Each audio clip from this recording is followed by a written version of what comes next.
সম্মানিত সুধী, আপনাদের সকলকে স্বাগত জানাচ্ছি আজকের আয়োজন সাউথ ইস্ট ইউনিভার্সিটি বিসিপিআর মিডিয়া আয়োজিত ড্রিম বিগ এই অনুষ্ঠানটিতে। সাথে আছি আমি Tasnia Alam Saika, south east university ব্যবসায় প্রশাসন বিভাগে অধ্যয়নরত একজন শিক্ষার্থী। আজ প্রচারিত হচ্ছে এই অনুষ্ঠানটির প্রথম পর্ব এবং আমাদের সাথে রয়েছেন সাউথ ইস্ট ইউনিভার্সিটির একজন অ্যালামনাই, এসিআই মোটরস লিমিটেডের জেনারেল ম্যানেজার মোহাম্মদ আরাফাত হোসেন। দর্শক, আজকে আমরা আমাদের এই অতিথির কাছ থেকে এই বিশ্ববিদ্যালয় সম্পর্কে তার অনুভূতি এবং অভিজ্ঞতার কথা জানব এবং বর্তমান শিক্ষার্থীদের জন্য তার পরামর্শ সম্পর্কে জানব। চলুন তাহলে কথা বলে আসি আজকের অতিথির সাথে। আসসালামু আলাইকুম ভাইয়া, কেমন আছেন? জি, ভালো আছি। আপনাকে স্বাগত জানাচ্ছি আজকের এই আয়োজনে এবং আপনাকে সাথে পেয়ে আমরা অত্যন্ত আনন্দিত। আপনাকে ধন্যবাদ। আপনার বিশ্ববিদ্যালয় জীবনের প্রথম দিনগুলো, অর্থাৎ আপনি যখন সাউথ ইস্ট ইউনিভার্সিটিতে ভর্তি হয়েছেন, সেই সময়ের অভিজ্ঞতা এবং অনুভূতির কথা যদি আমাদের সাথে শেয়ার করতেন। জি, থ্যাংক ইউ। আমি রিসেন্টলি 2024-এ এখান থেকে MBA শেষ করেছি। তো সেই সময় আমার কাছে যেটা ফিল হয়েছে যে এত নান্দনিক একটা ক্যাম্পাস এবং এখানকার শিক্ষার পরিবেশ, শিক্ষকদের আন্তরিকতা, এটা আমাকে অনেক বেশি অ্যাট্রাক্ট করেছিল সেই সময়। এবং বলতে সেই সময় আমি এখানে ভর্তি হওয়ার পরে আসলে এটা আরও বেশি আমাকে অনুপ্রাণিত করে এখানকার পরিবেশ। সো এবং এখানকার আমার বন্ধুবান্ধব যারা আছে সেই সময়কার ক্লাস করার সময় ক্লাসমেটস, টিচার্স, সব কিছু মিলে একটা অন্যরকম একটা অনুভূতি এবং ভালো লাগা কাজ করেছে পুরো সময়টা জুড়ে। তো এই জন্য আমি অবশ্যই সাউথ ইস্ট ইউনিভার্সিটির কাছে থ্যাঙ্কফুল। ভর্তি হওয়ার সময় নিশ্চয়ই আপনার কিছু প্রত্যাশা ছিল। ভর্তি হওয়ার পর সেই প্রত্যাশার সাথে বাস্তবতার কতটা মিল পেয়েছিলেন?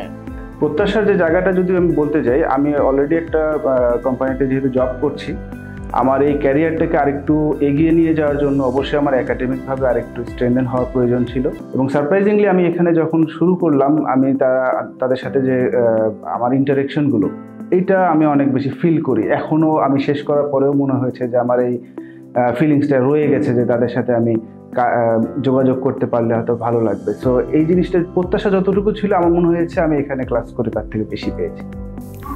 সাউথ ইস্ট ইউনিভার্সিটি আপনার জীবনে ইতিবাচক কি পরিবর্তন এনেছে, আপনার কি মনে হয়? ধন্যবাদ। তো সাউথ ইস্ট ইউনিভার্সিটির যে অ্যাম্বিয়েন্সটা, মূলত আমি আমার ক্যারিয়ারে আমি একটা যেহেতু এক জায়গায় জব করছি, সো আমি যেটা এবং এটাকে একটু এগিয়ে নিয়ে যাওয়ার জন্য আমি নতুন করে আবার এখানে আমার MBA-টা করেছি। কিন্তু আমার কাছে মনে হয়েছে যে আমি আমার এইখানকার যে শিক্ষাগুলো, একাডেমিক যে শিক্ষাগুলো, সেটাকে আমি আবার নতুন করে আমার ক্যারিয়ারে আমি দেখতে পাচ্ছিলাম যে আমি এই জায়গাগুলোতে ইমপ্রুভ করতে পারছি। এই জায়গাগুলোতে আমার গ্যাপ ছিল, যে গ্যাপগুলোকে আমার মনে হয়েছে সাউথ ইস্ট ইউনিভার্সিটির যে একাডেমিক কারিকুলাম এবং টিচারদের যে শিক্ষাদান পদ্ধতি আমাকে অনেক বেশি হেল্প করেছে আমার এই ক্যারিয়ার এগিয়ে নিয়ে যাওয়ার জন্য।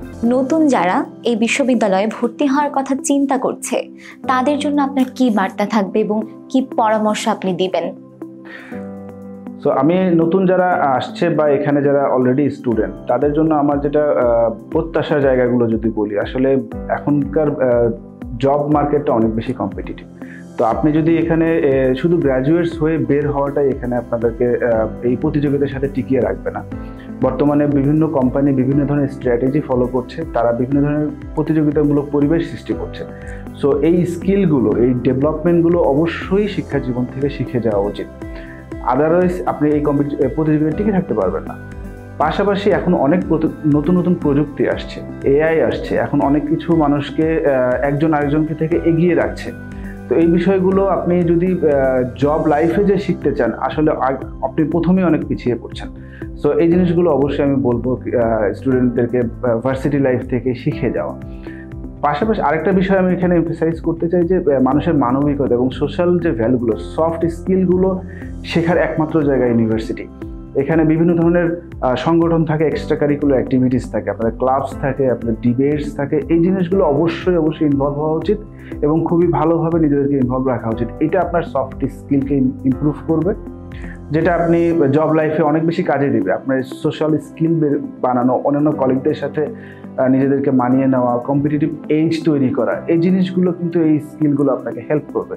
তো আমি অবশ্যই নতুন যারা আছে তারা এখানে একাডেমিক কাজের বা পড়াশোনার পাশাপাশি অবশ্যই আমি বলবো এই স্কিলগুলোকে, এবং ভার্সিটিকেও আমি বলবো যে এই বিষয়গুলোকে যেন স্টুডেন্টদেরকে হেল্প করে, বিভিন্নভাবে বিভিন্ন প্রোগ্রাম অর্গানাইজ করে, যাতে তারা এই জিনিসগুলোতে নিজেদেরকে অ্যাডাপ্ট করে ফেলতে পারে। গ্র্যাজুয়েশন শেষ করে যারা চাকরির ইন্টারভিউ দিতে যায়, সেই জায়গায় নিজেদের এগিয়ে রাখার কোনো মূল মন্ত্র আছে কি? আসলে এখানে চাকরির জন্য নিজেকে আলাদা করাটা খুব জরুরি।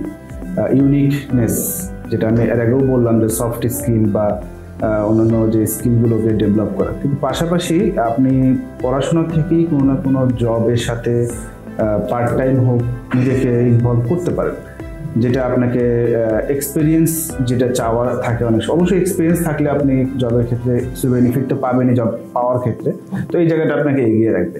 এছাড়াও আপনি নিজে থেকেও কোনো কোম্পানিতে ইন্টার্নশিপ নিতে পারেন, এটাও আপনার জন্য একটা এক্সপিরিয়েন্সের পার্ট হয়ে দাঁড়াবে। আরেকটা বিষয় হলো যে আপনি যত কিছুই থাক না কেন, আপনার ইন্টারভিউ বোর্ডে কনফিডেন্স ভেরি ইম্পর্টেন্ট। আপনি কতটা কনফিডেন্ট, কতটা ফ্লুয়েন্ট, এইটা আপনাকে অন্যদের থেকে আলাদা করে দেবে। তো এখানে প্রিভিয়াসলি ভার্সিটি লাইফে আপনি যতটা প্রিপেয়ার্ড হবেন, যতটা নিজেকে গুছিয়ে নিতে পারবেন, অবশ্যই এটাই কনফিডেন্ট আকারে আপনাকে ইন্টারভিউ বোর্ডে রিফ্লেক্ট করবে। সো আমি বলবো যারা নতুন এখান থেকে গ্র্যাজুয়েট হয়ে বের হচ্ছে এবং নিজেদেরকে চাকরির বাজারে নিজেদেরকে তুলে ধরবে, নিজেকে প্রস্তুত করে এগিয়ে নিয়ে যাওয়া খুবই জরুরি। এবং এটার জন্য সিনিয়রদের সাথে বা যারা আমাদের মতো অ্যালামনাই আছে তাদের সাথেও যোগাযোগ করতে পারে, তারা অনেকভাবে গাইড করতে পারে এবং বিভিন্ন ওয়ার্কশপে নিজেরা অ্যাটেন্ড করতে পারে, যেটাতে তারা নিজেদেরকে আরও বেশি শানিত করতে পারবে পরবর্তী প্রতিযোগিতার জন্য। ভাইয়া, অসংখ্য ধন্যবাদ আপনাকে আমাদের সাথে যোগ দেওয়ার জন্য।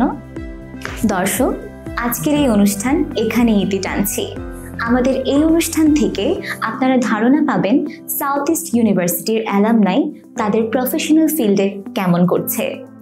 দেখতে হলে সাথে থাকুন, আগামী পর্ব দেখার জন্য আমন্ত্রণ জানাচ্ছি। আল্লাহ হাফেজ।